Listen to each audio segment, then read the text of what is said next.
अस्सलाम वालेकुम दोस्तों। आज हम एक दिलचस्प वाक़या बयान करेंगे। ये एक मुख्तसर मगर सबक आमूज़ किस्सा है। वीडियो को आखिर तक ज़रूर देखें।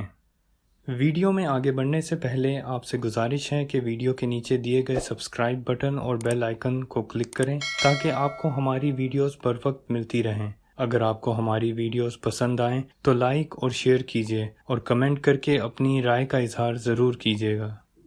किस्सा कुछ यूँ है कि एक रियासत के बादशाह ने ये ऐलान करवाया कि कल सुबह जब मेरे महल का मरकजी दरवाज़ा खोला जाएगा तब जिस शख्स ने भी महल में जिस चीज़ को हाथ लगा दिया वो चीज़ उसकी हो जाएगी। इस ऐलान को सुनते ही सब लोग सोचने लगे कि किस चीज़ को हाथ लगाया जाए। वहाँ तो हर चीज़ ही अनमोल और कीमती होगी। गर्ज हर किसी ने अपनी अपनी समझ के हिसाब से सोच लिया कि किस चीज़ को हाथ लगाया जाए।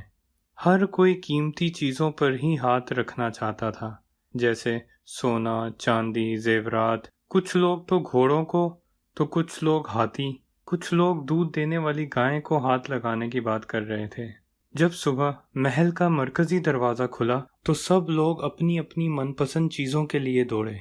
सबको इस बात की जल्दी थी कि पहले मैं अपनी मनपसंद चीज़ों को हाथ लगा दूं ताकि वो चीज़ हमेशा के लिए मेरी हो जाए। बादशाह अपनी जगह पर बैठा सबको देख रहा था और अपने आसपास हो रही भाग दौड़ को देखकर मुस्कुरा रहा था। वो गालिबन लोगों से कुछ और ही उम्मीद कर रहा था कि इस मौके का फ़ायदा वो कैसे उठाएंगे। उसी वक्त उस भीड़ में से एक शख्स बादशाह की तरफ बढ़ने लगा और आहिस्ता आहिस्ता चलता हुआ बादशाह के पास पहुंचकर उसने बादशाह को छू लिया। बादशाह को हाथ लगाते ही बादशाह उसका हो गया और बादशाह की हर चीज़ भी उसकी हो गई। बादशाह ने उस शख्स की हाजिर दिमागी और सोच की बहुत तारीफ की।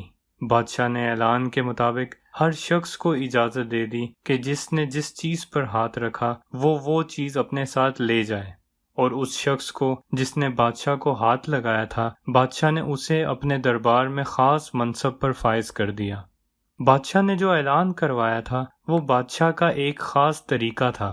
हकीकत में बादशाह को अपने दरबार के लिए अपनी आवाम में से एक समझदार और हाजिर दिमाग शख्स की ज़रूरत थी जो उसे मिल गया। दोस्तों, इस मुख्तसर किस्से से हम एक ईमान अफरोज़ दलील भी अखज़ कर सकते हैं कि जिस तरह बादशाह ने अपनी आवाम को मौका दिया और उस आवाम ने नासमझी का मुजाहरा किया, ठीक उसी तरह सारी दुनिया का मालिक भी हम सब को हर रोज़ मौका देता है, लेकिन अफसोस हम लोग भी हर रोज़ गलतियां करते हैं। हम अल्लाह को हासिल करने के बजाय अल्लाह की बनाई हुई दुनिया की चीज़ों की आरज़ू करते हैं, लेकिन कभी भी हम लोग इस बात पर गौर नहीं करते कि क्यों ना दुनिया के बनाने वाले मालिक को पा लिया जाए।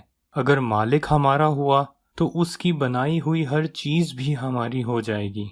और अल्लाह को पाने का रास्ता हजूर सल्लल्लाहु अलैहि वसल्लम के बताए हुए तरीकों पर अमल करने से मिलता है। हजूर सल्लल्लाहु अलैहि वसल्लम ने अपनी ज़िंदगी में कुरान की तालीमात को अमली शक्ल दी। हजूर सल्लल्लाहु अलैहि वसल्लम की सीरत को मजबूती से थामे रखने में ही अल्लाह को पाने का रास्ता है। इसी पर शायर मशरिक अल्लामा मोहम्मद इकबाल ने भी क्या खूब लिखा है कि की मोहम्मद से वफा तूने तो हम तेरे हैं, की मोहम्मद से वफा तूने तो हम तेरे हैं, ये जहां चीज़ है क्या लौहो कलम तेरे हैं। अल्लाह हम सबको हमेशा राह रास्त पर रखें और अपनी रहमत का साया हमेशा हम पर कायम रखें। आमीन। फ़ी अमान अल्लाह। आपसे गुजारिश है कि वीडियो के नीचे दिए गए सब्सक्राइब बटन और बेल आइकन को क्लिक करें ताकि आपको हमारी वीडियोस बर वक्त मिलती रहें। अगर आपको हमारी वीडियोस पसंद आएँ तो लाइक और शेयर कीजिए और कमेंट करके अपनी राय का इजहार ज़रूर कीजिएगा।